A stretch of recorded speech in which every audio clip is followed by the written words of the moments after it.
한국 경제 곳곳에서 비상등이 켜지고 있습니다. 성장률과 수출은 상대적으로 선전하고 있지만 일자리와 분배 상황은 물론 가동률과 설비 투자를 비롯한 전반적인 경제 전망은 심각한 상태입니다. 이처럼 악화하는 지표들은 특히 저소득층의 직격탄이 되고 있습니다.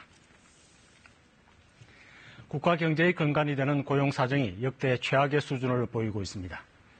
지난 3월 실업률이 17년 만에 최고치를 기록한 데 이어 지난해까지 매달 20-30만 명을 웃돌던 취업자 수도 지난 2월 이후 지난달까지 석 달 연속 10만 명대로 급락했습니다. 특히 저소득층의 고용 사정은 더 심각합니다. 하위 20%의 저소득 가구 소득이 지난해보다 9%나 줄었습니다.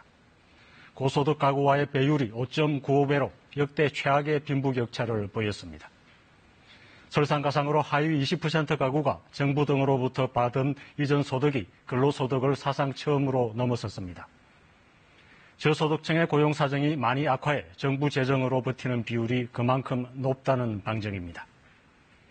최저임금의 급격한 인상 분위기도 저소득층의 일자리에 나쁜 영향을 주고 있다는 분석이 많습니다. 임금 인상 등 각종 소득주도 성장 정책들은 저소득층의 소득 증대에 초점을 맞춘 것들입니다. 하지만 이들 정책이 오히려 빈부격차를 심화시키고 있다면 근본적이고 적극적인 재검토가 필요합니다. 이런 점에서 청와대와 경제부처 일각에서 소득주도 성장 정책에 대한 문제점을 인정하고 대안 마련에 나선 것은 마땅한 순서입니다. 장기 침체에서 벗어나 체감 실업률 0%에 도달한 일본의 고용 창출 능력도 우리 정부가 살펴봐야 할 부분입니다.